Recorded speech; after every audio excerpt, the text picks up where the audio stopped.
Salam dostlar, ümid edirəm yaxşısınız. Mən bugün söz analizi rubrikasında Əli Kərimin bir misrası ilə Səməd Vurğunun bir misrası arasında paralellik aparmaq istəyirəm. Əli Kərimin çox sevdiyim bir şeiri var, ata şeiri. Mən onu ədəbiyyat məclislərində, dost məclislərində həmişə əzbərdən söyləyirəm və özüm də ondan zövq alıram. Bəzən də öz-özümə o şeiri dua kimi zikr edirəm. Şeirin bir misrası var, sərt üzünə bir canlıq səhər doğardı. Belə bir misra var orada. Həmişə bu misranı deyəndə mənə elə gəlib ki, səhər doğardı ifadəsi bu misrada bir balaca səs eləyir. Sanki misraya oturmur. Təbii ki, mənim həddim deyil Əli Kərimi hər hansı qüsur tutmaq və yaxud onu redaktə eləməyə girişmək qəti şəkildə belə deyil. Sadəcə şeirlə bağlı öz hisslərimi bölüşmək istəyirəm. Və maraqlı nədir?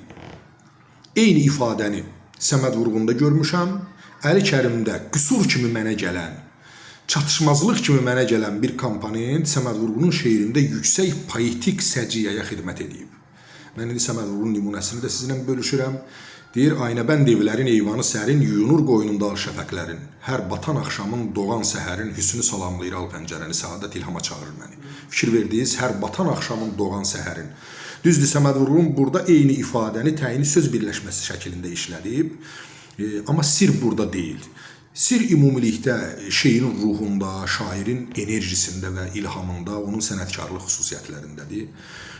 Deməli, əslində belə məsələləri şeir üçün bəlkə də təhlilləmək doğru deyil. Çünki şeir hələ sözlərin, məfhumların üzərinə oturmadığı məqamdır. Yəni, o elə bir leveldir ki, sözlər təzədən məfhumların üzərinə oturur. Və yaxud başqa sözlə desək, əşyalar, predmet və hadisələr təzədən dəyərləndirilir, təzədən ifadə olunur. Yəni, burada daş insan ola bilər, insan nə bilim ağac ola bilər, ağac quş ola bilər və s. və s. Yəni, bu mənada yenə deyirəm, mən Əli Kərimə qüsur tutmaq üçün bunu söyləmirəm. Sadəcə sözün işlənmə məqamını deyirəm və rəssamlıqda da bu var. Məsələn, rənglərin tonallığı içərisində hansısa bir rəssam bir rəngi, bir çaları artıq hesab edə bilər.